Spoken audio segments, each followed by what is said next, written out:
नमस्कार, मी सुनील पुरोहित, अभिजित प्रतिष्ठानचा फाउंडर. 25 वर्षापूर्वी आपण संस्था फॉर्म केली, ती खास करून ह्या क्षेत्रामध्ये एक वेगळं काम करण्यासाठी, या क्षेत्राला एक मोठा सन्मान मिळवून देण्यासाठी. मित्रांनो, आपण जेव्हा ह्या विषयाकडे पाहतो ना, तेव्हा विषयांमध्ये खूप मोठ्या गमती जमती आहेत. म्हणजे अगदी ज्या माणसाला आयुष्यात काहीही येत नाही, जर त्याला ज्योतिषशास्त्र यायला लागलं किंवा त्याने हा जर विषय शिकला, त्याचं महत्त्व वाढतं. त्याला अशा काही गोष्टी कळायला लागतात की ज्या त्याला अदरवाईज कळल्याच नसत्या.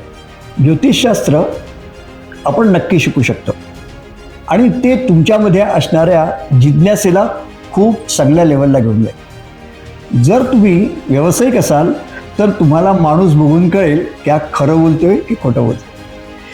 तुम्हाला कळू शकेल की तुमच्याकडे असणारा स्टाफ खरंच तुमच्याकडे टिकणार आहे की नाही.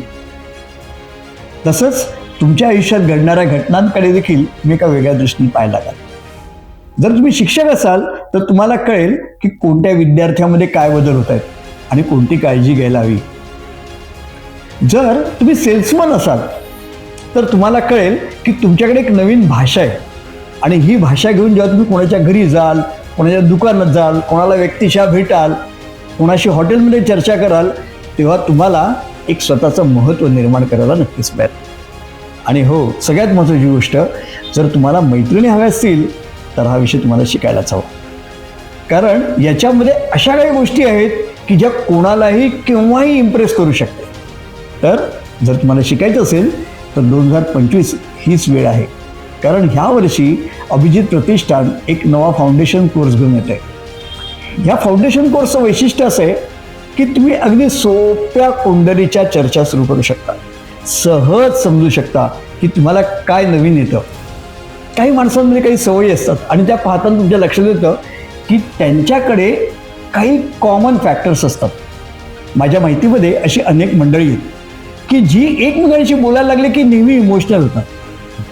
त्यांच्यातला कॉमन फॅक्टर अर्थातच चंद्र आहे. हा जर तुम्हाला कॉमन फॅक्टर त्या माणसामधला कळला, ज्याला आपण ज्योतिषशास्त्रामध्ये फॅमिली प्लॅनेट असं म्हणतो, हे एकदा तुम्हाला कळलं की ही व्यक्ती कोणत्या ग्रहाच्या अंमलाखाली आहे, तर तुम्ही त्या ग्रहातून संवाद निर्माण करू शकता आणि विसंवाद टाळू शकता. तर तुम्हाला जर शिकायचं असेल तर ही सगळ्यात उत्तम संधी आहे. ज्योतिषशास्त्र शिकायचं तर ते पद्धतशीरच शिकलं पाहिजे आणि ते शिकायचं तर उपायांची घाई करू नका. आधी नीट समजून घ्या विषय काय आहे. अगदी सोपं. 12 राशी, 27 नक्षत्र, 12 भाव शिकायला किती वेळ लागतो? 6 तास. आणि त्याचं ॲप्लिकेशन आयुष्यभर. त्याच्यानंतर तुम्ही शिकाल विश्वोत्तरी महादशा, वेळ कशी चालली, आणि मग तुम्ही कोणाला इम्प्रेस कराल, अरे 60व्या वर्षी सुद्धा त्याची शुक्र महादशा चालू आहे, सांगता काय तो असंच वागणार. लक्षात आलं तुम्ही काय हिट केलंय? तुम्हाला अनेक गोष्टी टप्प्याटप्प्याने शिकायला मिळतात. आम्ही नेहमी असं म्हणतो की ज्योतिषशास्त्राची 15 व्याख्यानं जेव्हा तुमची होतात तेव्हा तुमची वास्तुशास्त्राची 5, हस्तसामुद्रिक शास्त्राची 5 आणि अंकशास्त्राची 5 अशी 15 व्याख्यानं दुसऱ्या विषयांची झालेली असतात. आणि फरक काय असतो माहिती का? तुमच्याकडे ह्या 3 विषयाचे बरेच क्लायंट जमलेले असतात. म्हणजे तुम्ही कितीतरी वास्तू पाहिलेले असतात, कितीतरी माणसांची अंकाची बेरीज करून दिलेली असते, गाड्यांचे नंबर काढून दिलेले असतात आणि कितीतरी माणसांच्या बोटांमध्ये झालेला बदल बघून त्याच्यात काय बदल झालाय हे तुम्ही सांगत असता. पण ते शिकत असताना एक इन डेप्थ असणारा, ज्या विषयाला खुली आहे असा एक सुंदर विषय म्हणजे फलज्योतिषशास्त्र तुम्ही शिकत असता. आणि ह्या 15 व्याख्यानांनंतर तुमच्याकडे वेळेचं महत्त्व सांगणारे काही टूल्स तयार होतात. कुंडलीमध्ये कोणता वार महत्त्वाचा आहे हे सांगणारे टूल्स तयार होत असतात. त्याचप्रमाणे त्या व्यक्तीवर कोणत्या ग्रहांचा परिणाम कितपत चांगला आहे हे पण पाहायला मिळत असतं.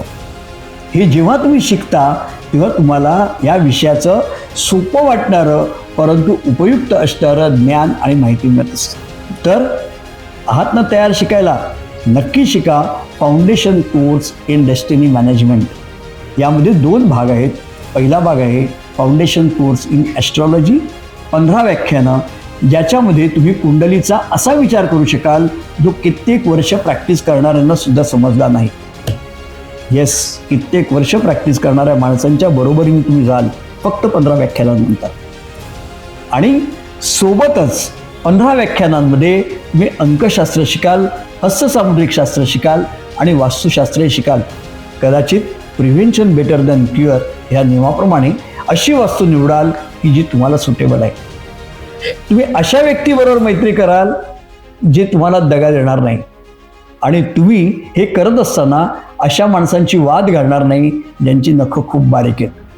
तर अशा गोष्टी, अशा सूचना सहज जाता जाता मिळवून त्यांचा वापर जर करायचा असेल तर फाउंडेशन कोर्सला पर्याय नाही. धन्यवाद.